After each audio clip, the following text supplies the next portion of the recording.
أن قد أبلغوا رسالات ربهم وأحاط بما لديهم وأحصى كل شيء عددا. بسم اللہ الرحمن الرحیم۔ ناظرین اور سامعین، السلام علیکم ورحمۃ اللہ وبرکاتہ۔ آج جمعہ کا دن 31 دسمبر سن 2021 ہے، اور چند ہی گھنٹوں کے بعد اب انگریزی کا نیا سال شروع ہونے جا رہا ہے۔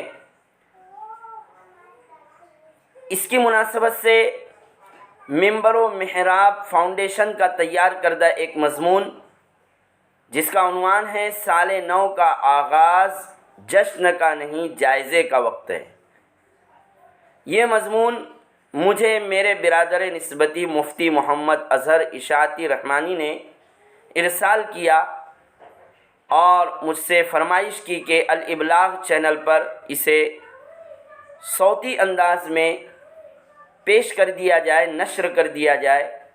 تو لیجئے اس مناسبت سے اور موصوف کی فرمائش اور التماس کی تکمیل میں اور آپ کے افادہ اور تمام لوگوں کے افادے کے لیے یہ مضمون لفظاً لفظاً حرفاً حرفاً آپ حضرات کو پڑھ کر سنایا جا رہا ہے، تاکہ اس سال نو انگریزی نئے سال کے موقع پر یہ ہدایات ہم سن سکیں اور سن کر ہم قرآن و سنت کے مطابق اپنی زندگی کے سال کو گزارنے کی فکر کریں۔ تو آئیے یہ مضمون شروع کیا جا رہا ہے۔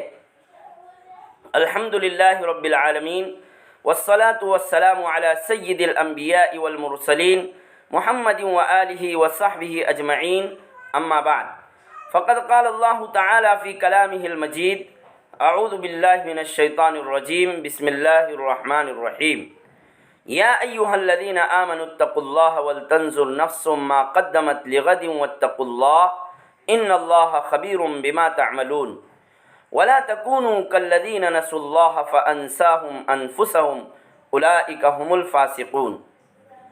عن ابن عباس رضی اللہ عنہما قال رسول اللہ صلی اللہ علیہ وسلم لرجل وهو يعظه اغتنم خمسا قبل خمس شبابك قبل حرمك وصحتك قبل سقمك وغناءك قبل فقرك وفراغك قبل شغلك وحیاتک قبل موتک، رواہ الحاکم۔ سامعین محترم و حاضرین کرام، آج دسمبر کی 31 تاریخ ہے۔ بہت جلد سال رواں سن 2021 رخصت ہونے والا ہے، اور کچھ ہی گھنٹوں میں 2022 عیسوی کی شروعات ہوگی۔ وقت نہایت تیز رفتاری کے ساتھ گزر رہا ہے، اور انسانی زندگی اپنی منزل کی طرف بڑھتی چلی جا رہی ہے۔ نبی کریم صلی اللہ علیہ وسلم نے قرب قیامت کی جو پیشین گوئیاں بیان فرمائی ہیں، ان میں سے ایک وقت کا بہت ہی تیزی کے ساتھ گزرنا بھی ہے۔ آپ صلی اللہ علیہ وسلم کا ارشاد مبارک ہے کہ قیامت اس وقت تک قائم نہیں ہوگی جب تک کہ زمانہ قریب نہ ہو جائے۔ سال مہینے کی طرح، مہینہ ہفتے کی طرح، ہفتہ دن، دن گھنٹہ، اور گھنٹہ اتنا مختصر ہو جائے جیسے آگ کا شعلہ گھاس کے تنکے پر سلگ جاتا ہے، یعنی جھٹ سے جل کر بجھ جاتا ہے۔ ماہ و سال کی یہ گردش قیامت تک جاری رہے گی، اور انسانی زندگی رفتہ رفتہ اپنے اختتام کو پہنچ کر رہے گی۔ اسی کو کسی کہنے والے نے یوں کہا ہے، غافل تجھے گھڑیال یہ دیتا ہے منادی، گردوں نے گھڑی عمر کی ایک اور گھٹا دی۔ سال کا اختتام اور نئے سال کی شروعات خوشی و مسرت کا سبب نہیں، بلکہ احتساب نفس اور عبرت و نصیحت کا موقع ہے، کیونکہ زندگی کے اوقات میں اضافہ نہیں بلکہ کمی ہو رہی ہے۔ لیکن یہ عجیب بات ہے کہ تمام حقیقتوں کو جاننے کے باوجود نئے سال کا آغاز جشن کی محفلوں کو سجا کر، اخلاق و شرافت کی حدوں کو پامال کر کے اور خواہشات و ارمانوں کا ناجائز طریقے پر اظہار کر کے کیا جاتا ہے، جبکہ یہ وقت جیسی اہم نعمت کا غلط استعمال اور اللہ تعالیٰ کی ناراضگی کا سبب ہے۔ میں اپنے نوجوان دوستوں سے پوچھنا چاہتا ہوں کہ رات 11:59 سے 12 بجے کے درمیان صرف 1 منٹ کا فاصلہ ہے، اس 1 ساعت میں دنیا میں کون سی ایسی عجیب تبدیلی واقع ہو جاتی ہے کہ ہم اپنے ہوش و حواس کھو بیٹھتے ہیں اور عجیب و غریب غیر سنجیدہ حرکتوں پر اتر آتے ہیں؟ کیا ہماری مذہبی تعلیمات، پاکیزہ روایات اور صاف ستھرا تمدن اس بات کی اجازت دیتا ہے کہ ہم نئے سال کا اس انداز میں استقبال کریں؟ یقیناً اس کا جواب نفی میں ہوگا۔ یہ طرز عمل ہماری تعلیمات اور روایات سے ذرہ برابر میل نہیں کھاتا۔ ہماری دینی تعلیمات، اسلاف کی زندگیاں تو یہ بتاتی ہیں کہ کسی بھی کام کے آغاز میں اپنے خالق حقیقی کو یاد کرنا چاہیے۔ بحیثیت انسان اپنے معاشرتی، اخلاقی اور دینی فرائض کی تندہی اور دیانتداری سے ادائیگی کا مخلصانہ عزم کرنا چاہیے۔ سال نو کی ابتدا میں مالک حقیقی کے سامنے سر بسجود ہو کر ماضی کے گناہوں کی معافی مانگنی چاہیے اور اللہ تعالیٰ کی جانب سے دی گئی مہلت کو کام میں لاتے ہوئے اعمال صالحہ کا اہتمام کرنا چاہیے۔ 1 سال گیا 1 سال نیا ہے آنے کو، پر وقت کا اب بھی ہوش نہیں دیوانے کو۔ اللہ تبارک و تعالیٰ نے انسان کو بہت ساری نعمتیں عطا کی ہے اور وہ تمام کی تمام نعمتیں بہت بڑی نعمتیں ہیں۔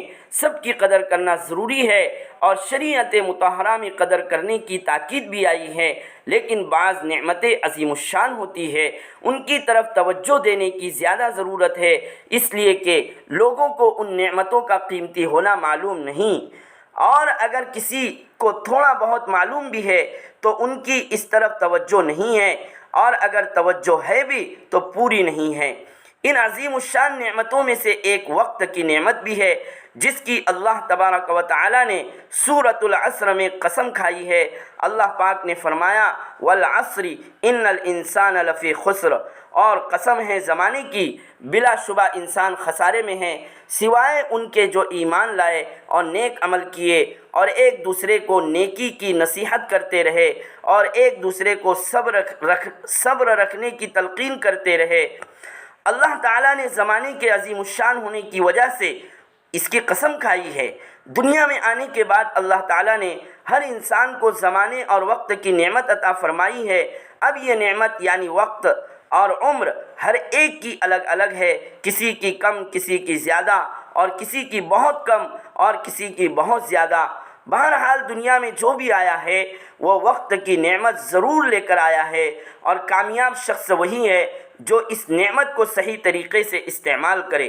اللہ تعالیٰ نے قرآن مجید میں متعدد مقامات پر مختلف اوقات کی قسم کھائی ہے، جس سے وقت کی اہمیت اجاگر ہوتی ہے، کیونکہ اللہ عز و جل کبھی بھی کسی کمتر چیز کی قسم نہیں کھاتے بلکہ عظیم الشان اور اہم ترین چیز کی قسم کھاتے ہیں۔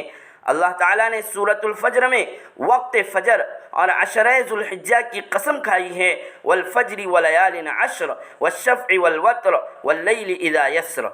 اس صبح کی قسم جس سے ظلمت شب چھٹ گئی، اور 10 مبارک راتوں کی قسم۔ اللہ تعالیٰ نے رات اور دن کی قسم بھی کھائی ہے، ارشاد ہوتا ہے واللیل اذا یغشی والنہار اذا تجلی، رات کی قسم جب وہ چھا جائے اور ہر چیز کو اپنی تاریکی میں چھپا لے، اور دن کی قسم جب وہ چمک اٹھے، سورۃ اللیل۔ نمبر 3، اللہ تعالیٰ نے سورۃ الضحیٰ میں چاشت کے وقت اور رات کی قسم کھاتے ہوئے ارشاد فرمایا والضحیٰ واللیل اذا سجی، قسم ہے چاشت کے وقت کی جب آفتاب بلند ہو کر اپنا نور پھیلاتا ہے، اور قسم ہے رات کی جب وہ چھا جائے۔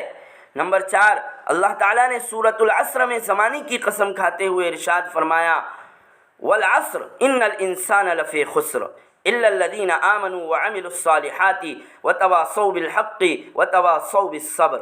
زمانے کی قسم جس کی گردش انسانی حالات پر گواہ ہے، بے شک انسان خسارے میں ہے کہ وہ عمر عزیز گنوا رہا ہے سوائے ان لوگوں کے جو ایمان لائے، عمل صالح کیے، حق کی وصیت اور صبر کی تلقین کرتے رہے۔ مذکورہ تمام آیات مبارکہ میں اللہ رب العزت نے فجر، صبح، چاشت، رات، دن اور زمانے کی قسم کھائی ہے۔ اللہ تعالیٰ کا یہ اصول ہے کہ وہ ہمیشہ غیر معمولی چیز کی قسم کھاتا ہے، لہذا ان آیات میں جو اس نے مختلف اوقات کی قسم کھائی ہے کوئی معمولی بات نہیں ہے، بلکہ ان کے ذریعے در حقیقت ہمیں جھنجھوڑا جا رہا ہے کہ اپنی زندگی کے اوقات کو معمولی اور حقیر نہ سمجھو، اس کے ایک ایک لمحے کا تم سے حساب ہونا ہے۔ احادیث مبارکہ میں بھی نبی اکرم صلی اللہ علیہ وسلم نے وقت کی اہمیت کو بہت زیادہ اجاگر کیا ہے۔ چند احادیث ملاحظہ فرمائے۔ نمبر 1، حضرت عبداللہ ابن عباس رضی اللہ عنہما سے روایت ہے کہ حضور نبی کریم صلی اللہ علیہ وسلم نے فرمایا، نعمتان مغبون فیہما کثیر من الناس الصحت والفراغ۔ دو نعمتوں کے بارے میں اکثر لوگ خسارے میں رہتے ہیں، صحت اور فراغ۔ بخاری کتاب الرقاق باب لا عیش الا عیش الآخرہ۔ اللہ تعالیٰ انسان کو جسمانی صحت اور فراغت اوقات کی نعمتوں سے نوازتا ہے، تو اکثر سمجھتے ہیں کہ یہ نعمتیں ہمیشہ رہنے والی ہے، ان کو کبھی زوال نہیں آنے والا، حالانکہ یہ صرف شیطانی وسوسہ ہے۔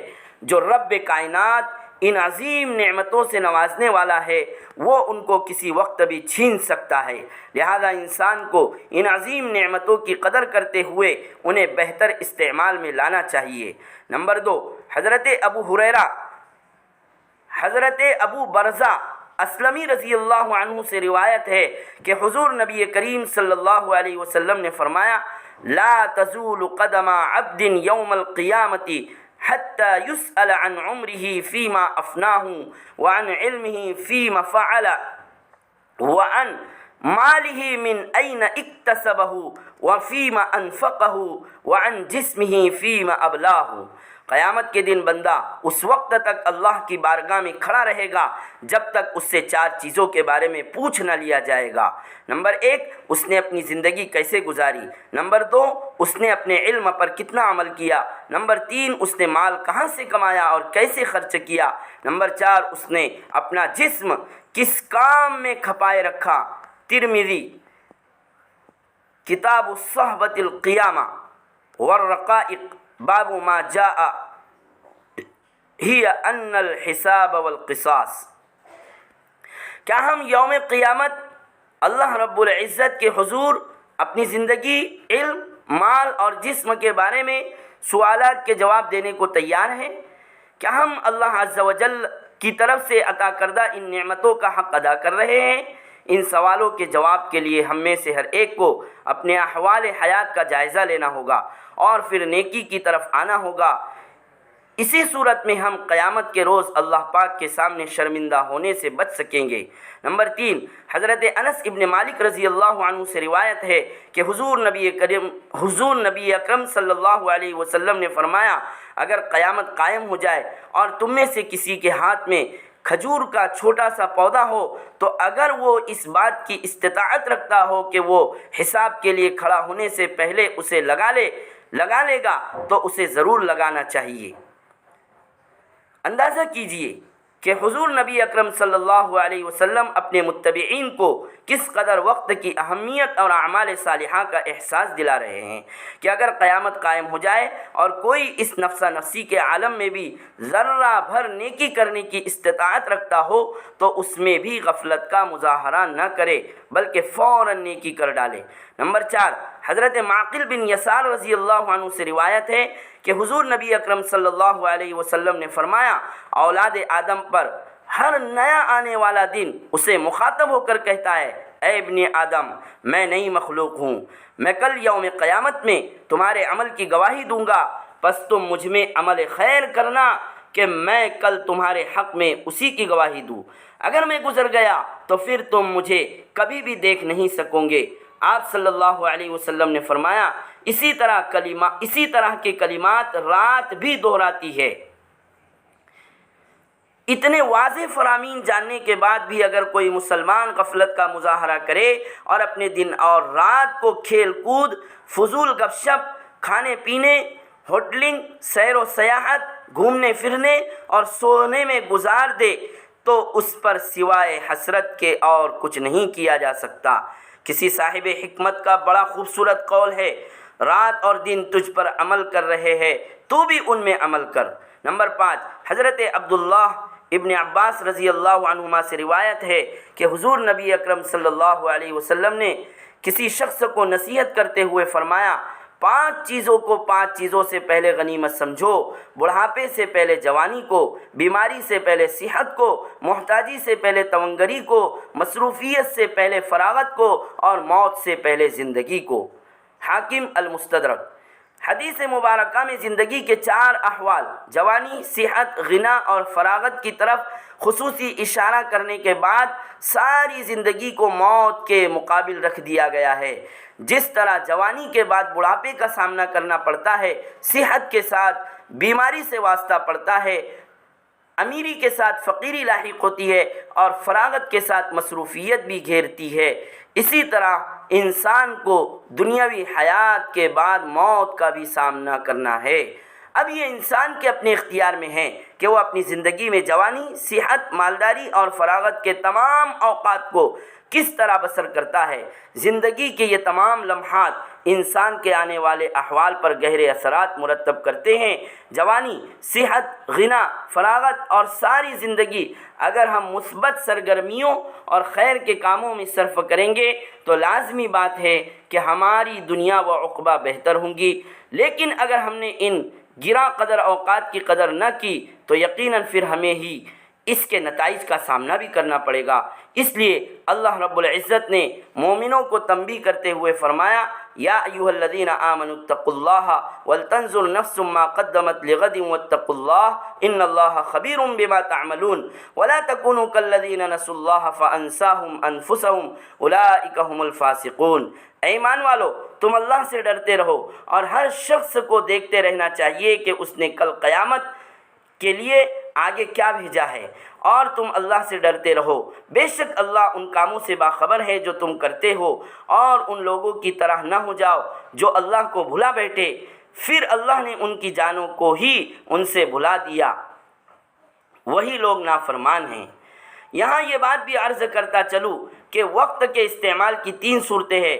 پہلی صورت یہ ہے کہ وقت کو اللہ تعالیٰ کی یاد میں، اطاعت میں اور عبادت میں خرچ کیا جائے، اور اللہ تعالیٰ کی یہ اطاعت و یاد صرف چند عبادات کا ہی نام نہیں ہے بلکہ سارے دین کا نام ہے، اور مسلمان کو ساری زندگی عمل کے لیے دین کا کوئی نہ کوئی شعبہ اس کے سامنے آتا رہتا ہے۔